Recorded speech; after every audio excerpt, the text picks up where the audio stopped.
Hello and welcome to our last step 34. We're going to talk about conditional probability in part 1 and two-way frequency tables in part 2. This is in chapter 12. First part's coming from section 7. Second part's coming from section 8. So, let's start off with talking about conditional probability. So the conditional probability is the probability that something happens. And the important part is that we know that something else has already happened, okay? So this would be like, what's the probability of, we're going to roll a die. We know we're going to land on an even number, but what's the chance that it happens to be a 2? So this is going to be a sort of a combination of looking at a piece of, so like this diagram here is what I'm looking at. Looking at like a piece of the Venn diagram and how it relates to the overlap. Okay, so our equation for this is going to be the probability that A and B happen. So we want this to be what we consider the overlap, that in between. And then the bottom is just the probability of our given. Okay, so our notation here looks like this. Let me write that in a different color so it stands out. So this is our notation. And how you read this is the probability of event B happening given that event A has already happened. Okay? So the probability of A, alright, we should start. So we should do the probability of B, then A is going to be the probability of our overlap or both things happening over the probability of just the given. Okay, so this would be the probability of A and B over the probability of the given, which was just A. We can think about this too if we switch the letters. So let's say we said A, then B. We would still have the probability of A and B on the top. The numerator would not change. But then we would put the probability of the given, which would just be B. Okay? So the probability that A happens, given that we already know B already happens. So if we look at our first example, so we're going to talk about bananas. So at a grocery store, we know 32% of the bananas are ripe, 8% are bruised, and 3% are ripe and bruised.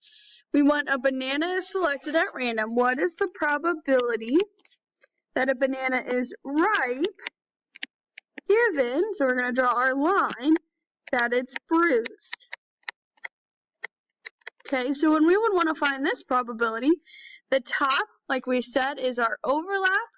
Right? It's going to be that both things are happening. So we want the probability that ripe and bruised both occur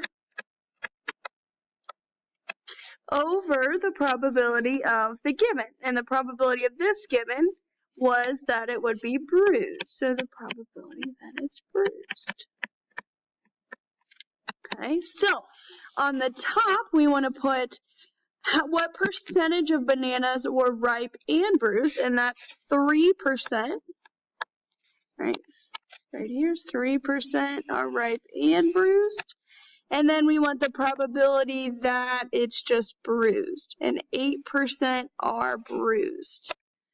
So we are going to put 8 on the bottom, and that would be our final answer. There's a 3 in 8 chance if we wanted to put it as a percentage.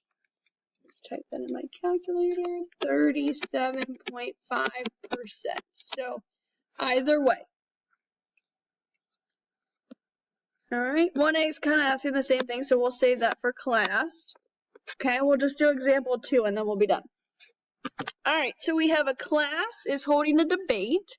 The 8 students participating randomly draw cards numbered with consecutive integers 1 to 8. So let's write that out. So our full sample space is just 1, 2, 3, 4, 5, 6, 7, and 8.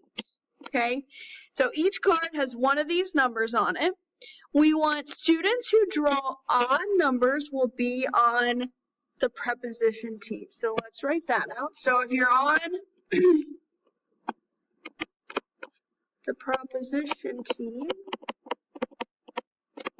you are going to land on odd numbers. So of our sample space, that would be 1, 3, 5, and 7. Our opposition team is going to be the even numbers. So the opposition would be 2, 4, 6, and 8. Okay, we want the probability that Jonathan is on the opposition team. What is the probability he actually picked the number 2? Okay, so we know that he's going to be on the opposition team, but we want specifically what's the chance he picks the number 2. So we want the probability that he got the number 2, given that we know he's on the opposition team. So when we find this probability, we always want to put the probability of finding 2 and the opposition, right? Both things happening, over the probability of just the given so that we know he's on the opposition team. Okay, so if we find these probabilities, the chance that he's on the opposition team, let's think about it this way, how many outcomes are in the opposition team? And that would be, I guess I could write this next to it. Okay, so if we look at our blue, the opposition team has 4 outcomes. And then we want 2 and the opposition team. So if we look at our sample space, okay, if 2 has to happen and the opposition has to happen, really the only outcome that can happen is that if he picks the number 2. So that would be 1. So 1 outcome is in our overlap, right? If he has to be on 2 and the opposition team, he can really only pick a 2. And then the probability that he's just on the opposition team is 4. Okay, there are 4 outcomes in our given, and one of them is specifically the number 2. So our probability would be 1 over 4 or 25%. Okay, and that's it for part 1.